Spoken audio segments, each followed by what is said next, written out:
Hello, welcome to episode 13 of Podcast on D-Shot. Today we got two-time national champ as a player, one-time national champ as an assistant coach at Whitewater, and now he adds a state championship to that resume. And Nick Bennett from Racine St. Cats. Nick, nice to see you again, and thanks for joining me. Appreciate you having me. Thanks, D-Shot. All right, so I'm gonna start with your growing up. Obviously, if people don't already know this, you're from a pretty legendary coaching family in the state. Your dad obviously was head coach at Stevens Point. You played under him. Your uncle was at Point and then Green Bay as a head coach, and then coached the Badgers to a Final Four. What was it kind of growing up like with your around your dad's program and your uncle's programs, and what was the best part of it? It's very fortunate to grow up around coaches. It's very near and dear to our heart, obviously, but I always say it was more important that I grew up around quality people. Not only do I think they coach the game the right way, I think they live the right way. And that was really invaluable, seeing that as a young age and just be exposed to people that care about the game and people care about raising men of character. And my dad and my uncle have obviously embodied that for a long, long time. And for people like you, for young guys like you who do some history, know that. And for people that are from a little past generations, they know that as well. So it's been invaluable to be around them, and it's been a blessing to learn so much from them. The other side of that is I have no idea what your cousin Kathy is doing coaching wise these days, but obviously Tony's at Virginia. How much with your coaching career do you bounce stuff off of the coaches in your family, and how much do they give advice to your teams? Yeah, so Kathy is out of coaching. She's been doing like team sales, like apparel sales. She's been doing that for a couple of years, and she's really enjoying it. Obviously, she had a heck of a career. She won a national championship as a coach at UW-Oshkosh. She had success at Evansville in Indiana, Northern Illinois. So she was a heck of a coach in her own right. So obviously, Tony, he's been a great resource as well. He's obviously the one that's kind of in the nose in the news now. And he's the guy that really knows what's going on for now. Apologizes, my 2-year-old. I told you she was going to come charging in here, so I apologize for the background noise. But for me, having Tony to D-Shot, do you want to pause here? Yeah. I'm sorry. Guest of all time yet, D-Shot? No, you're good. I apologize. Sorry. What's if you want to start over, if we need to go over something again, please. I put her in her bedroom, so she should be good for a little bit. Okay. We can just kind of continue with that question. Obviously, Tony's at Virginia. Kathy's kind of out of coaching. How much have you bounced stuff off your coaching family? I don't know how much I'm giving to Tony. We talk about hoops a lot, but I steal ideas. I steal thoughts about program development a lot from him. It's just messaging with him yesterday about a couple things. So he's a guy. He leads by example. He leads by the life he lives. Obviously, he's a heck of a coach, and people are going to know that. But I always get asked, really behind the scenes, is he really like that behind the scenes? Is he really that nice a guy? He is. That's just kind of who Tony is. He's a genuine guy. He's very humble. He's very down to earth, and he just cares a lot about people. So I kind of say, I know it kind of almost seems, is that really what he's like? Is he just putting out a persona for the TV? It's not. It's just kind of who he is. The one thing I always tell people about him, he's very funny. That's maybe the one thing people don't see with him on the TV. He's a very funny guy. He's very sharp-witted. He's always been a good big cousin to me. He's always been personable. And, for me growing up, he was my idol. I remember him when I was just in middle school and he was playing in the NBA. He played with Larry Johnson, Alonzo Mourning, Muggsy Bogues for the Charlotte Hornets for 3 years. I can think back going over to Brown County Arena and watching him play at Green Bay. So for me, he grew up being my favorite basketball player. He grew up the guy I kind of idolized. So to see a guy that you grew up idolizing, but then you get to know him later on in your life and see that he's a great person. He cares about doing it the right way. It's really been an invaluable experience for me. I put this question in there because I'm curious about it. Between you and Tony, who would win in one-on-one? Well, Tony's had about 8 knee surgeries, and he's older. But if you're talking in your prime, I would have no chance of keeping up with Tony. If we're talking in your prime, he was much quicker than I ever could dream of being. Uh, uh, Much better ball handler. Shooting wise, as good as shooters I think I am, it's pretty hard to say I'm a better shooter than the guy who still is the greatest 3-point shooter in NCAA history. So I think it'd be pretty arrogant to say I'm a better shooter than he is. Tony still is the all-time 3-point percentage leader in NCAA history. So if we're talking in primes, if we're playing to 21, if I can get a few buckets on him, I'd be pretty proud of myself. But that's comparing myself to an NBA guy, which I never was. Do I dare say 2-on-2 with maybe you and Jack versus Dick and Tony? Oh gosh, I don't know if anyone would want to see my dad and my uncle get out there. There'd definitely be some hips blown out. There'd definitely be some arguments. So I don't know if anyone wants Or to. like back in the day sort of thing? Yeah, I'm sure those guys got into it. There's an age gap. My uncle Dick is, I believe, 7 or 8 years older than my dad. So there's a little bit of an age gap where I know they're close. You know, those two are best friends. They talk every day. They golf. They live close to one another now. But there's a little bit of an age gap. So, for example, I always say, yeah, think about my uncle Dick was 18, graduating high school. I think my dad was about 10 years old. So, how much is an 18-year-old really hanging out with his 10-year-old brother? Probably not a lot, but obviously they're very close. Similar personalities. Obviously, both really good coaches, and both really good men behind the scenes. So. I know I would not pay any money to see those two play one-on-one. That'd be an ugly game of basketball, but you can definitely catch those guys on the golf course. Okay. Was talking about your dad. What was it like being on two national championship teams that were coached by your dad? And I'm guaranteeing we're going to talk about one of the moments. But what was your favorite moment from it?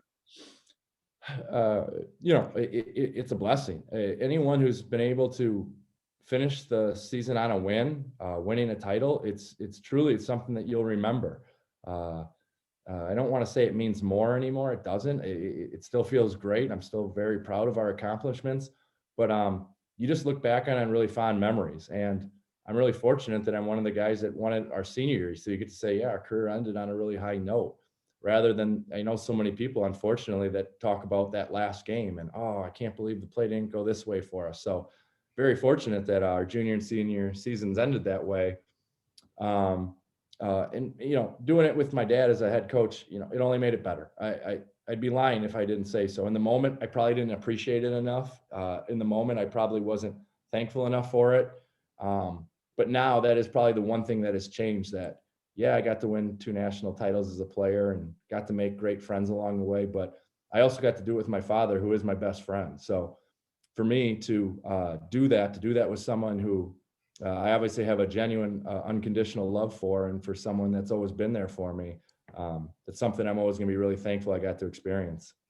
How much, kind of looking back at it, that obviously it was kind of like your dad kind of got that program back on track, sort of thing, and looking back at those titles? Yeah, that's the fun thing about college. If you do high school right, I'd like to think, is that it is a program. It's more than just putting together a team and just trying to live out a season. It's a program. So I look at it. I still play, like, for example, I'm still playing fantasy football with those guys from my dad's first point teams, guys that I didn't play with, but I'm still friends with, because there's just a connection, and they came to alumni games and they cheered us on, and they messaged us after we had big wins. So if you're going to do it right, and if you're going to do it the right way, that's a big factor in it. Is you create people that feel invested in it. And I think my dad did a good job of that, of making guys feel included, having guys feel like they're important to the program and to its development. And you have them feel like they're more than just wins and losses. You have them feel like they're more than just, did they make shots or not. It's a program, and it's about everyone buying in and everyone doing their part. And the guys that were before me, the guys are on my dad got the point job my freshman year of high school. So there was 4 years before I got there. So for those guys that I never played with, I still know those guys. They're still friends.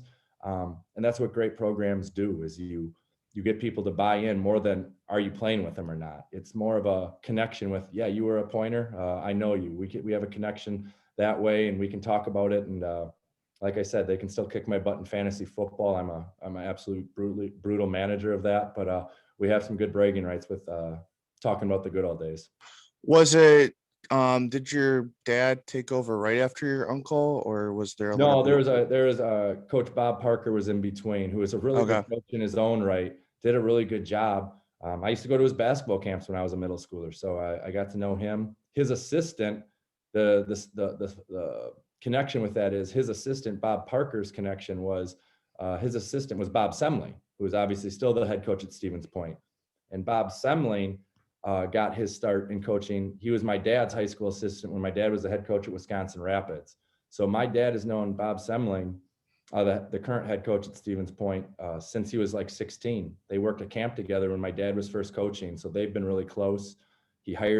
My dad hired Coach Semling when he got the Wisconsin Rapids job. Then Coach Semling went on to college at Stevens Point. Then he went to Green Bay. Then he went down to New Mexico for a year or two. And then when my dad, when Kenny Cable left, who was the old lacrosse head coach, that was my dad's first assistant. When Coach Cable got the lacrosse job, Coach Semling came back and kind of took over his old job that he had probably 10 or 12 years ago. And obviously he's had tremendous success and won a couple of national titles as well. So it's kind of the full circle, if you will, if it made sense to anyone out there. Let's kind of talk about kind of the Division I assistant jobs you've had. Texas Pan Am, was it Marquette? Was there another one? Florida Gulf Coast, yeah, where Tim Yance is a college band director now. Yeah, just kind of talk about what you learned at the Division I level, and is like what do you think the comparisons are between Division I and Division III hoops? Yeah, there's an old adage, and I know my dad probably didn't coin the phrase, but it's always meant something to me. It's greatness knows no level. And if you're only coaching because you're a high school coach or a middle school coach or an AAU coach or high school or low major or high major or pro, and if you're only sitting there saying, if I get to the next level, then I'll work harder, or if I get to the next spot, that'll be when I really take off. You have to try to be great at wherever you're at. And you have to try to pick up tendencies or good things along the way from whoever you're working for. So I'm thankful for every boss I've worked for, every stop along the way. I've made connections. I've made friendships. I've made memories. You've had good moments. You've had bad moments on and off the court. But the important thing is you learn along the way. You learn what works. You learn what you think might be successful in the future. And yeah, if there's anything, when I first got I was a grad assistant at Marquette. I was not a full-time assistant at Marquette. That was when Coach Crean was there. And I freely say that was like kind of getting your PhD in coaching in a year. I just learned so much about what it takes to run a program, about recruitment, about player development, about academic support. You just kind of learn all these different things along the way. And that was an invaluable year. Then when I went to Florida Gulf Coast, it was tricky because we were a brand new Division I program. No one knew about us. Now everyone knows about us. And so we were just trying to get some notoriety, just kind of put our name on the map a little bit. And I'm really thankful for that experience. I got to recruit geographically a different area. And then I went to Texas Pan America, and it's now called Texas Rio Grande Valley. Again, it was just another geographic change. You recruit a different area, learned from a really good guy named Ryan Marks, just a tremendous human being, a really good coach. Then obviously coming back to Whitewater, winning a national title the first year back, and we had a bunch of success the next year as well, and learning a lot from Pat Miller. So my point is, every stop along the way, you're gonna learn, you're gonna grow, you're gonna make mistakes. I've made plenty, but you try to do the right thing and you try to make better decisions going forward. And I'm thankful for every boss I've worked for, and I'm thankful for every situation I've fallen into. Let's kind of hit up on that 2014 national title. And I'll ask for a comparison in this as well. What was it like being on that staff? And I think one of the big moments from that year is that you were 3-0 as an acting head coach when Pat had his cervical spine surgery. How much do you kind of look back at those 3 wins, especially that I don't want to look back on it because I have the DVD of that game, and I know the rumor about how Pat had to mute the game because I was going a little bit nuts as the color commentator. But I haven't heard that portion of it, so. I think I've heard that from some people that I guess he was trying to text you guys and he had the game on and I was going like, you got to be kidding me, Q, or my homeboy from Kenosha, or a bunch of that. I've said I interviewed your dad during that game. So just what do you look back from those? I guess we'll start with those 3 games because obviously beating Point, beating your alma mater as an acting head coach. How do you look back at that? It was really kind of just a whirlwind. I remember Pat, when he said he was going to need surgery, he said, I don't really get to pick the date. They said it's kind of, when they tell me the surgery is going to be, that's when I'm surgery. I don't really get to say, I want it this time. I want it after the season. I need it. He didn't really get to say. It was a specialist surgery and it was a serious surgery. So Pat was just kind of told, this is your date. Whenever it is, go forward. And lo and behold, yeah, I think it was a day or two before the Stevens Point game. I want to say it was just like a day or two before, and he was really laid up there for about a week or two. And they were ranked #1 in the country, undefeated, and Weird. we were 7, right? I tried not to make a big deal about it with me being from Point or whatnot, or me knowing Coach Semling literally since the day I was born. But the big story for me was they were undefeated and #1 in the country at the time. So I'm going, my first ever head coaching game is going to be against the undefeated #1 team in the country, who just also happens to be my alma mater, who the head coach happens to almost be like an uncle to me. I've literally known him since the day I was born. So there was a lot of side stories going on to it. But honestly, the things I remember was how focused our guys were that week leading up to practice. And I was truly nervous about that because when Pat was gone and I had to start running the practices, I was truly nervous. Are these guys gonna focus in on me? Or are they gonna kind of tune me out? Are they gonna say, well, if Pat's not here, we can kind of do what we want? And those guys really just banded together saying, hey, with Coach Miller gone, what's play inspired for him? And that was really the storyline going into it. Q and Merg and Bryson and Reggie and, Cody and all the rest of the guys, they just really banded together and said, we got to make this our own. We got to come together even more with Coach Miller out.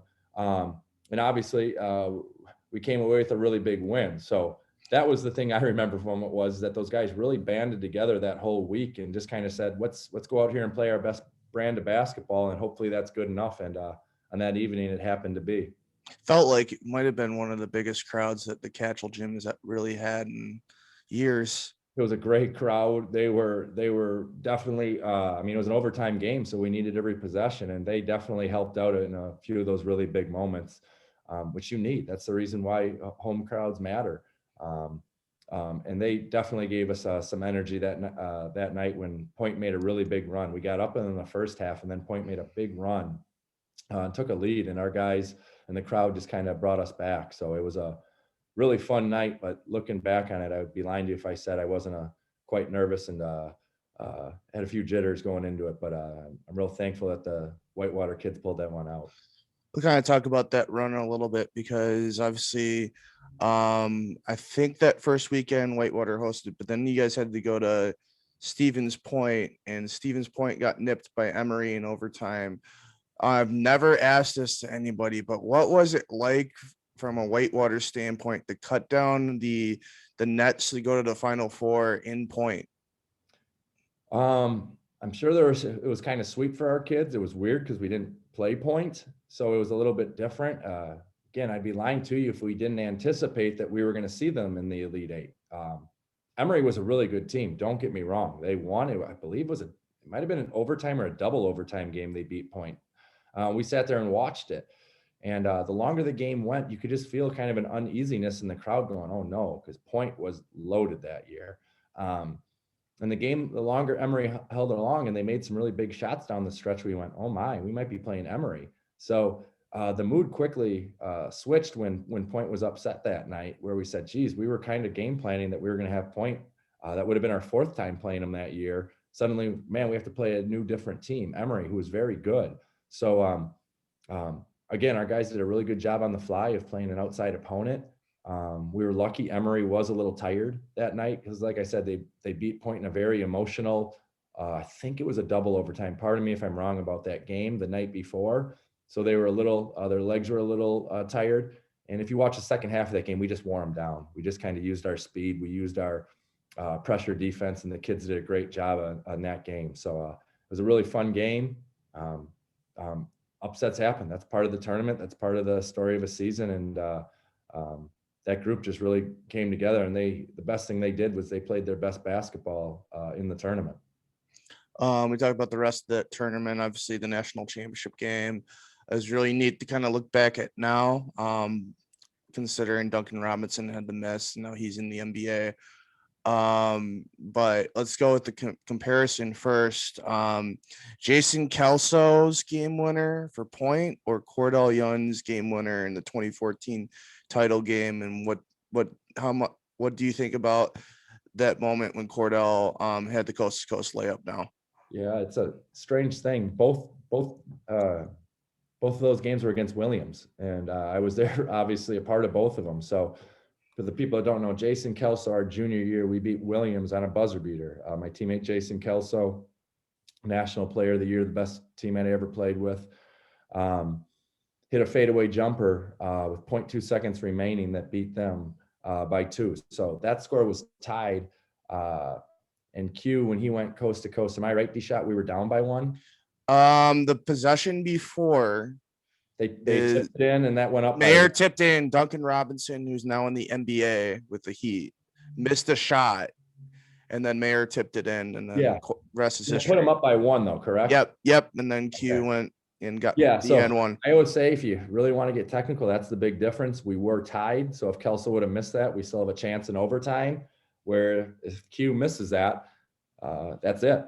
So I don't want to say one felt better. They're both spur of the moment. They're both buzzer beaters. They're both probably 2 of the most memorable plays I was a part of. And I'm very, very happy that both kids were guys were able to make both of them. So we were on the right end of it. So Q's was. What's the outlook? What's the outlook on that now that Duncan Robinson's now in the NBA? Yeah, it's just a side story. I mean, you could see how good he was back then. I'd be lying to you if I said he was going to be a starter in the NBA Finals. I mean, that's hard to predict at the Division III level, but you could see, honestly, you could just see, because he was a freshman that year, and you could just kind of see, like, how is this kid, if he stays Division III, you're going, this kid's going to have every record in the book if he stays here. He was just such a talented, he was really smooth.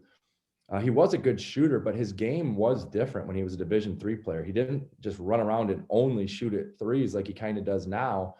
Obviously, you're talking about him going against the greatest athletes in the world now, but he had a much more complete game when we played him. Like, he was good off the bounce. He would post up. He was a good slasher. So at Division III, he was really a handful because he could kind of do everything. And now he's developed into, quite honestly, one of the best shooters on the planet. So it's a neat side story to look. And yeah, I won't lie. Every time I kind of catch a game and see him play, it does bring back a fond memory. You go, man, there's a guy who made it, and we got to compete against him when we came out on the right end of it. So it's a neat thought when you see the Heat play, at least for us. I'm sure guys like Q and Merg and Bryson and Cody and all those guys probably do the same thing. And it's just kind of neat to think about. We competed against them, and we were fortunate enough to come away with a win. What were you going to, I know I kind of jumped on you. What were you going to say about Q? When his shot? Yeah. The difference with his buzzer beater and Kelso is just going to compare. Like, we set up a set play. It was just a high-low ball screen look when Kelso hit his. So we had time to kind of walk the ball down. We wanted to take the last shot. So we had time to say, like, this is what we want. This is what we're going to run. And we're Q. There was no time. There was just no time. And they just quickly got the ball out. We quickly sped it up the court, and we just had to go. So there was no thinking about it. And if there's any credit in the national title game with Whitewater, it does deserve to go to KJ. Yes, Q made the play. Yes, Q had to go down. KJ got the ball out of the net and into his hands really quick. And we had always, Coach Pat Miller had always told him that, like, in that situation, I don't want to call timeout. We just want to get the ball. We want to go, and we want to see if we can attack the rim, because the tendency is when you go up by a bucket or anything like that is to kind of celebrate a little bit. And Williams didn't do a bad job, but you could see that they felt that excitement, like, we're going to win. And KJ is the unsung hero on that play. He just got the ball to the net quickly got it to Q and just said, make a play. And obviously Q did that. So give credit to the kids. They did not panic. They did not hang their heads. When they made that shot, they said, we got to go quick, make a play. And they did that. I think from me being there as a fan, I was just kind of like, just get something, just get something. I know a year before that, Mary Merck hit 2 buzzer beaters and they had 3 minutes for a comeback. And you're just like, just get something. It's kind of neat now to kind of maybe kind of brag about Q's game winner with the Duncan Robinson Yeah. thing. My other thing, because you were talking about Kelso, back in the day with playing was that 70s show still a thing then? And did you guys ever kind of make any allusions to that? I don't. Jason is definitely not as good looking as Ashton Kutcher, if that's what you're referring to. Yeah. But I think the show was pretty popular back then, maybe a little before or in that era. We called him Kelso because that was his last name. But yeah, there's the connection. But Jason is definitely not as good looking, but he is a very funny guy and one of my dear friends. So I say that with all love in my heart. One of the things that randomly just stuck in my head, did that coach that you guys went up against in the 14 title, is he still a Division I coach? Mike Maker, he went to Marist a year or two after he did get let go a couple of years ago. He assisted at St. John's, I believe, this last year. Okay. His wife, I believe, is like I want to say she's like the head cross country or track coach over there somewhere in Minnesota. So he lives in Minnesota.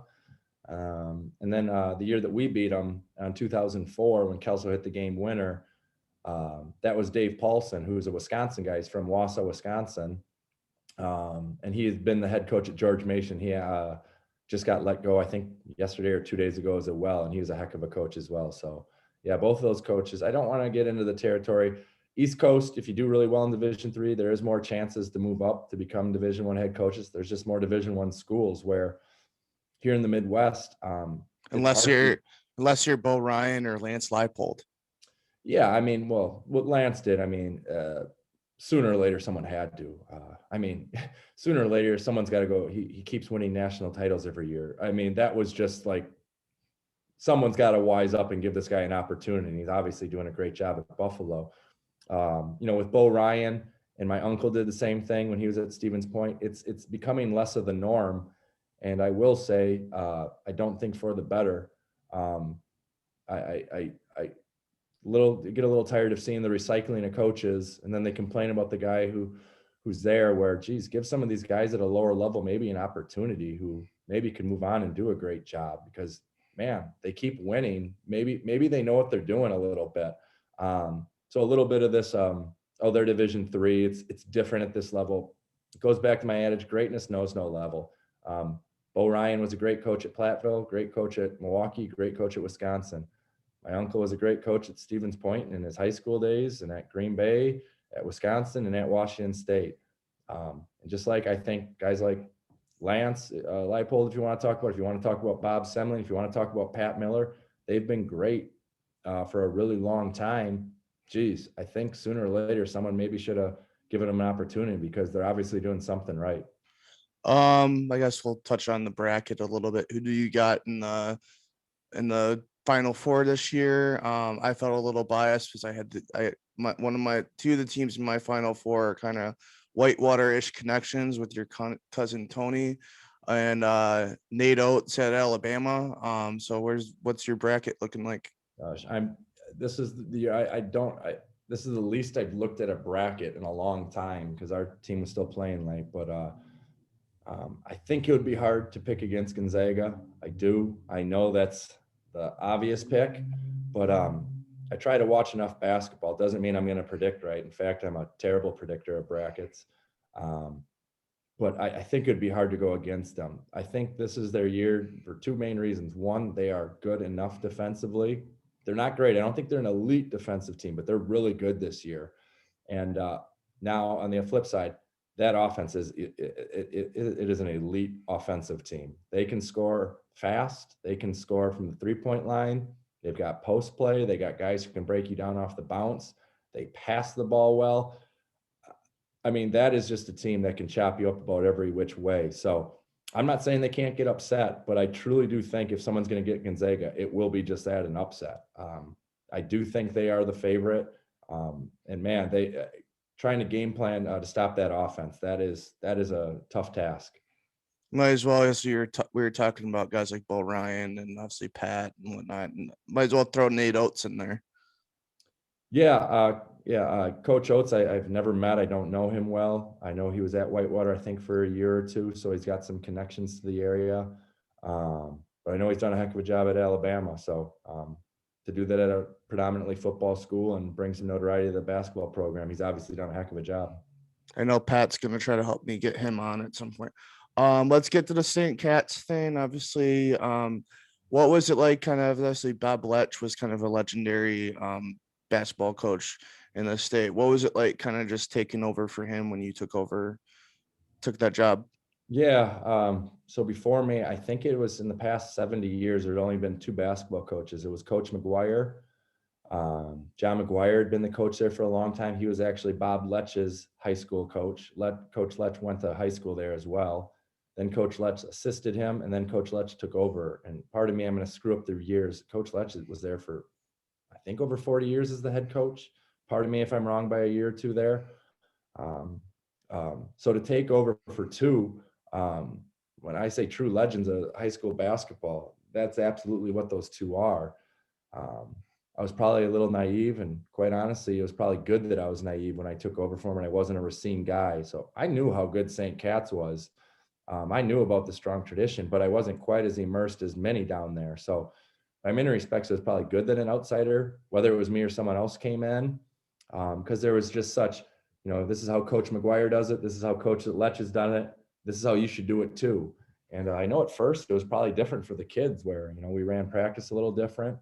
We did things a little bit different. It was a different voice, but sooner or later, things started to feel better where kids were like, okay, let's give this new guy a try. Let's see how it can go. So I'm very thankful for our tradition. We have tons of great alumni who have played professionally, who've gone on great college careers, who come back and practice with our guys and talk to our guys and help our guys. So just like when I talk about good college programs, St. Cat's has that in the boys basketball program where we have alumni who care about them, and it means a lot to obviously me, but more importantly to the kids. But Coach Letch still comes around. He was at a few of our games this year. He's a good man. I've taught his grandkids who still go to the school. He's got a wonderful family. He's always going to be, Mr. Racine. He's always going to be Mr. St. Cat's, and I've never ever tried to take over that. I've never ever shied away from that. I'm honored that I get to follow him. But at the same time, I hope that these kids know we were trying to put our own mark on the program and show that we can play good basketball, maybe slightly different, but we definitely tried to take away tendencies and ideas that he did along the way. Do you ever kind of make your own stamp on it and take some Stevens Point stuff and throw it in at St. Cat's? Or Yeah, honestly, anytime I get asked, like, what's your basketball philosophy? Are you just like Tony? No, I'm not just like Tony, but I have pieces of Tony. Well, you must just be like Pat Miller because well, no, I'm not just like Pat Miller, but I have pieces of what Pat does. Are you just like your dad? Well, no, but I have a lot of what he does.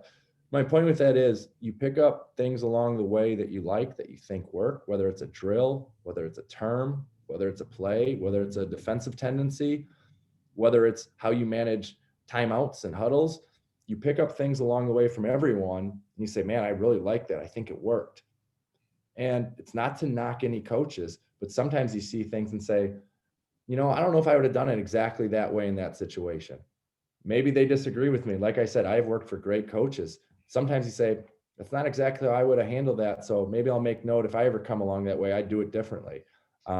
So my point is, I'm a piece of every guy that I've worked for. I'm a piece of every coach who has taken the time to talk to me. I'm a piece of, obviously, my dad, probably the biggest chunk. He's the biggest influence in my life and obviously my coaching profession. But you pick things up along the way.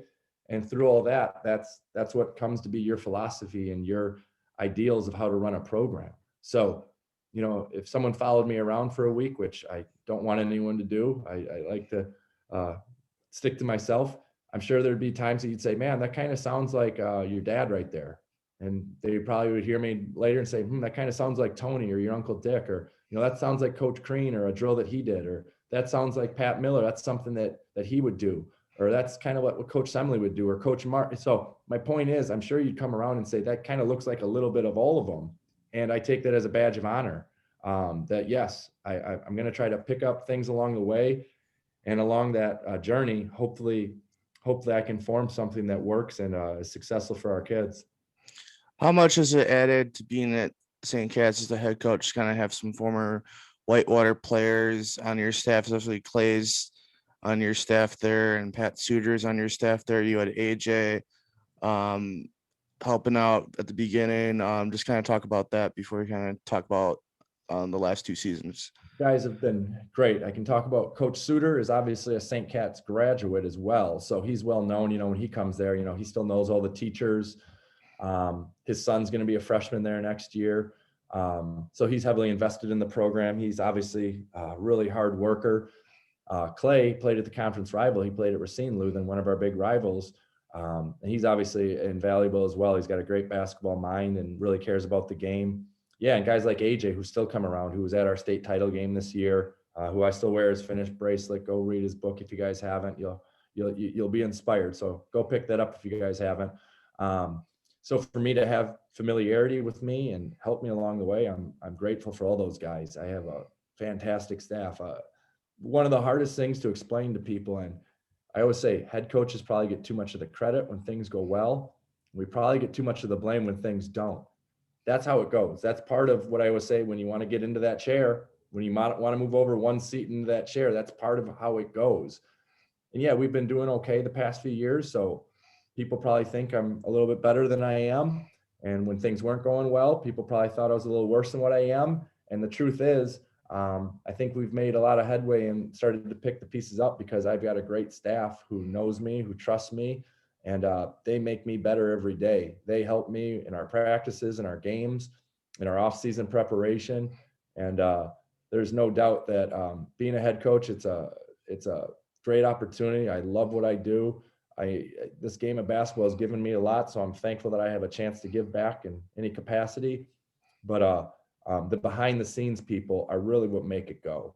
And I wish people really understood that, how hard assistants work and how much they give to the kids, whether it's driving them around, whether it's doing the laundry, whether it's picking up food, whether it's helping out on driving through snowstorms to get to game.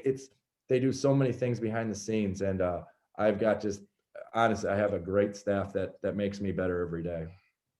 Let's talk about the last two seasons because last year you guys had like a 28-0 record, and you guys would have had a little bit of a state run, but obviously we had that pandemic shutdown.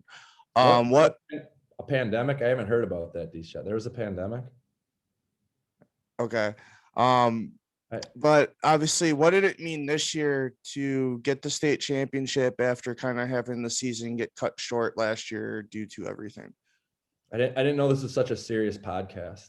I didn't know you've gotten really mature in your older age now, D-Shot.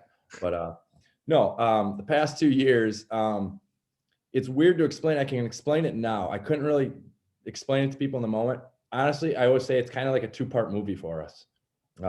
Last year was part 1, and this season has been kind of part 2. It kind of really felt like 2 seasons were pushed together because we were 25-0 last year. And obviously, like everyone knows, it just got cut off the game before state.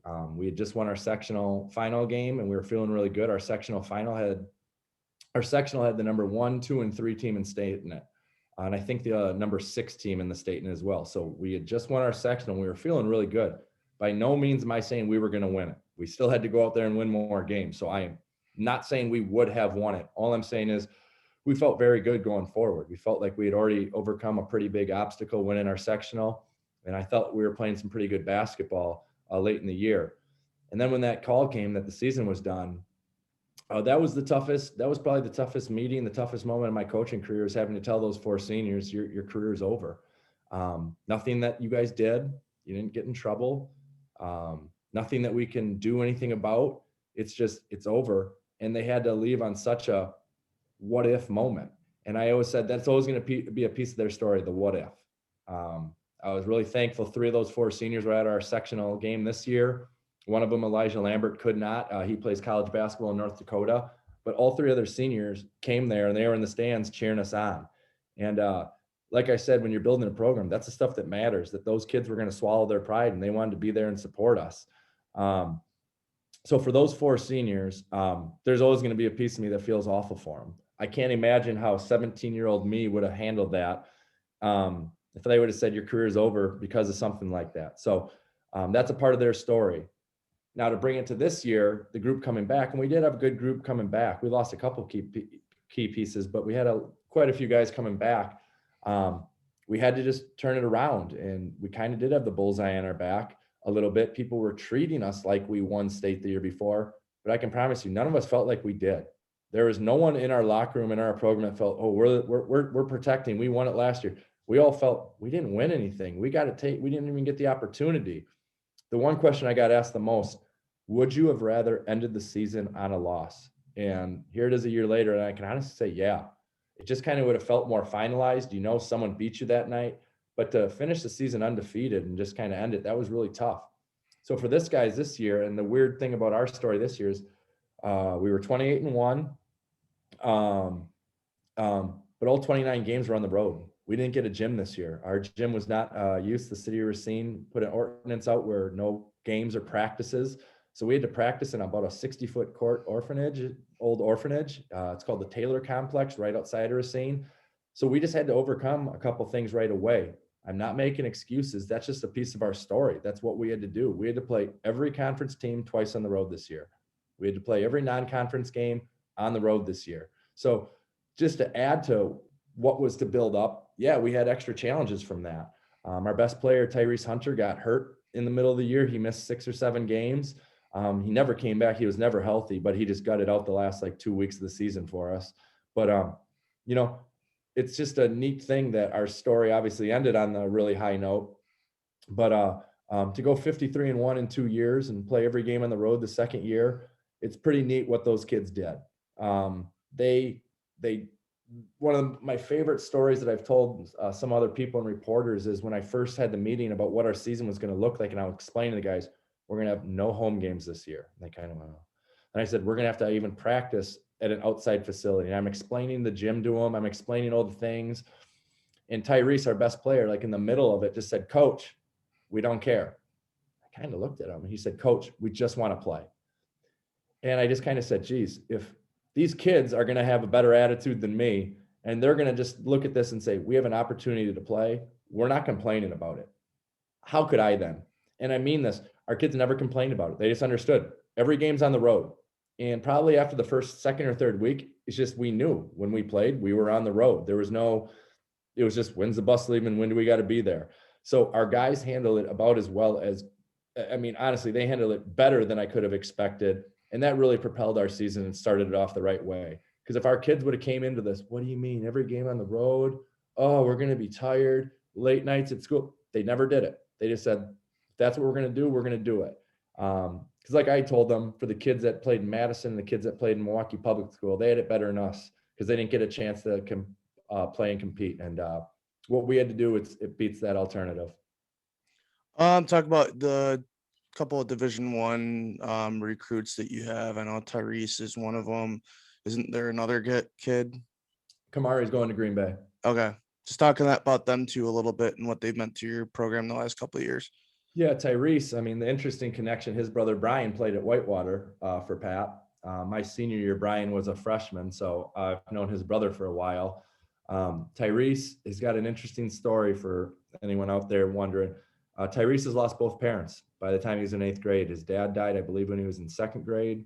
His mom died when he was in 8th grade. That was the first time I ever talked to him. I had the job for about a month, maybe 2 months. And someone at school just came up to me and said, one of your good 8th graders is going through a tough time. And I said, oh, okay, what's going on? I said, his mom just died. He said, oh, geez, let me talk to him. And I promise you, at this point, I've never seen the kid play basketball.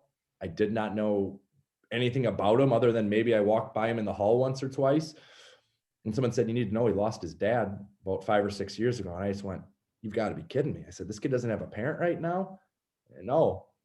So the first time that I ever talked to Tyrese, we had a pretty serious conversation about life. And the kid's maturity, the kid's ability to rebound from a tough circumstance, it can't be overspoken what that kid's had to endure. and he just keeps doing the right thing. That's the thing I can just tell you about him. He just keeps saying, yep, it's been bad. I'm going to do the right thing. Yeah, this is another obstacle. I'll do the right thing. Geez, you're going to throw another curveball at me. I'll do the right thing. So for a 14-year-old to just continue to make good choices, honor roll student, not in trouble, good teammate, works hard. It's just been such an inspiration to me. I've learned so much from him. So Tyrese's story is one of those ones that it's not hard to root for him. So for anyone out there, if you see Tyrese Hunter, he's about as easy kid to root for as there is. He's St. Catherine's all-time leading scorer. And that is saying something when you're talking about, we've had guys that have played in the NBA. We've had guys that have played at the highest level in college. He's the all-time leading scorer. He's a kid that led us to a 53-1 record the last 2 years. And I will note our one loss came when he was hurt in overtime. So that probably shows another indication of just how valuable he was to us. And for anyone who hasn't, go YouTube. His highlights, his ability to make plays is fun to watch. He is an explosive athlete. He works really hard, and he's destined for a really good career. Kamari, I don't want to say he's ever lived in his shadow. Kamari McGee's signed at Green Bay. People really got to see him. He had a great state championship game. He had 22 points in the second half and really just propelled us. Tyrese was hurt. Tyrese had a sprained ankle. Tyrese was cramping. Tyrese in our sectional game had been headbutted and was truly could not see out of one of his eyes.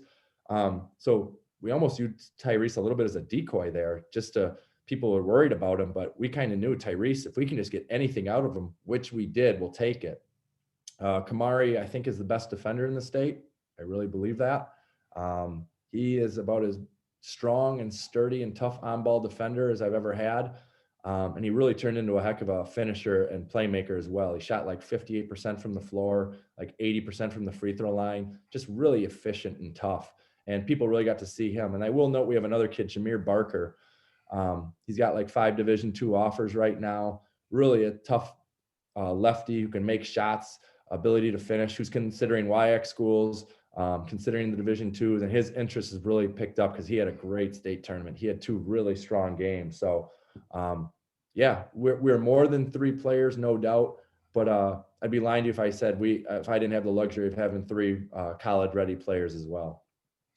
I'll use this last basketball question, even though I'll probably ask a pandemic question as well. But what do you feel like your coaching future is like? And the other question I have with this is, would you ever consider a return to Division III as a head coach if like maybe Semling at Point or Pat at Whitewater, if any of those 2 left or anything like that? My coaching future, I can answer that one a lot easier. I just enjoy coaching. I enjoy being around kids. I enjoy working on the game of basketball. I enjoy being competitive. I enjoy the nuances of the game, whether that means watching film or figuring out drills that you enjoy. So again, I'll use it one more time. Greatness knows no level. When I went to high school, I always thought I was just going to be a college coach. When I got into it, I'm like, I'm just going to be a college coach. This is going to be my life. And then things changed where I said, man, I really want to be a head coach. I really want to have the opportunity. And I obviously took a high school job. I knew I wanted to go somewhere that I felt was serious about basketball. And the past 5 years have been great. I've enjoyed every moment of it. St. Catherine's has been good to me. It's been a wonderful experience. So if I stay here for another 5, 10, 15 years, I'll be thankful. I'll be honored. In coaching, I would say, especially in high school, we're 1-year contracts. We don't get 7-year extensions or anything like that. So I can tell you, I have not looked at another job. I have not applied for another job. I am thankful for the job I have. I love being the coach at St. Catherine's. What the future entitles, any coach, I try to be honest with this stuff. Any coach that tells you I'm going to be here forever, and then 2 weeks later they're signed to another school, I say, be true to who you are. I know who I am.